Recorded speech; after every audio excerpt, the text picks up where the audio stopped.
मंजुलिका की वापसी। काफी समय बीत चुका था जब मंजुलिका की कहानी गांव की दीवारों और हवेली की खिड़कियों के पीछे दबी रह गई थी। पुराने महल की दीवारें अब भी उसकी चीखों और उसके दुख की गूंज से कांपती थीं। लेकिन अब वह कहानी मात्र एक लोक कथा बनकर रह गई थी, जिसे बच्चे डराने के लिए सुनते थे। उस रात गांव में काली अमावस थी। हवाएं तेज थी और महल की छत पर एक अजीब सी आहट सुनाई दे रही थी। गांव वालों ने देखा कि महल की खिड़कियों से अचानक रोशनी झांकने लगी, जो सालों से अंधेरे में डूबा था। सुमन, गांव की एक युवा लड़की जो हमेशा रहस्यों में रुचि रखती थी, इस रहस्य की गहराई में जाने का साहस जुटा पाई। उसने अपने दोस्तों के साथ महल में जाने का निर्णय लिया। हाथों में लालटेन और दिल में डर लेकर वे महल के अंदर दाखिल हुए। महल के अंदर कदम रखते ही ठंडी हवा का झोंका उनके शरीर को छू गया। दीवारों पर पुरानी तस्वीरें और टूटे फर्नीचर के टुकड़े बिखरे पड़े थे। जैसे ही वे मुख्य हॉल में पहुंचे, उन्होंने देखा कि एक परछाई हवा में लहराते हुए दिखाई दी।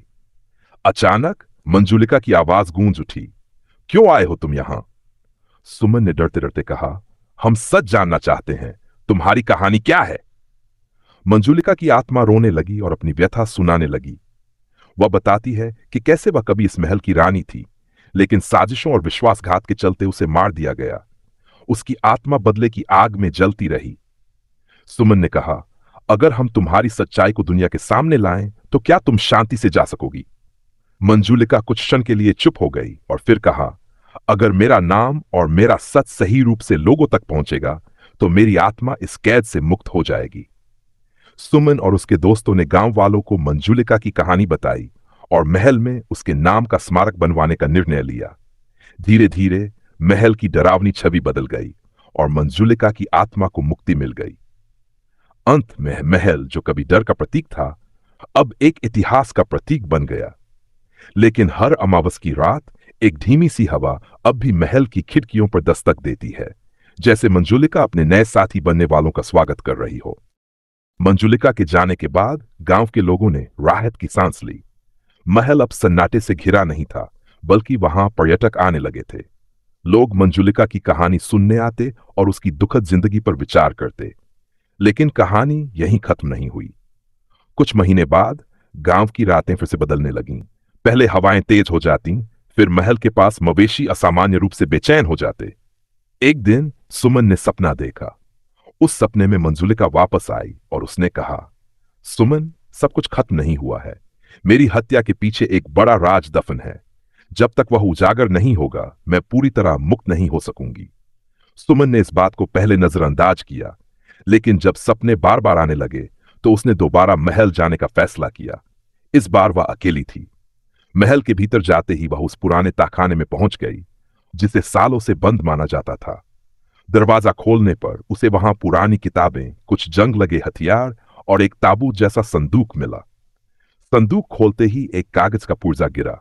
उस पर लिखा था, सच्चाई मौत से भी बड़ी होती है। सुमन ने वहां से पुरानी किताबें और कागजात उठाए और गांव के एक बुजुर्ग पंडित को दिखाए। उन्होंने बताया कि मंजुलिका की हत्या के पीछे सिर्फ राजघराने की साजिश नहीं थी, बल्कि वह एक अमूल्य खजाने से जुड़ी थी, जिसे उसने छुपा दिया था। इस खबर के फैलते ही गांव में खलबली मच गई। बाहरी लोग खजाने की तलाश में महल आने लगे। कुछ ने दावा किया कि उन्होंने मंजुलिका की परछाई देखी है, जो खजाने की रक्षा कर रही है। सुमन अब इस गुत्थी को सुलझाने में जुट गई थी। उसे एहसास हुआ कि मंजुलिका की आत्मा अब भी इसलिए लौट रही है क्योंकि वह चाहती थी कि खजाना सही हाथों में जाए। लेकिन सवाल यह था कि मंजुलिका के निर्देशों का मतलब क्या था और खजाने का सही हकदार कौन था। जैसे जैसे रातें और रहस्यमय होती गई, सुमन के सामने एक और सवाल खड़ा हुआ।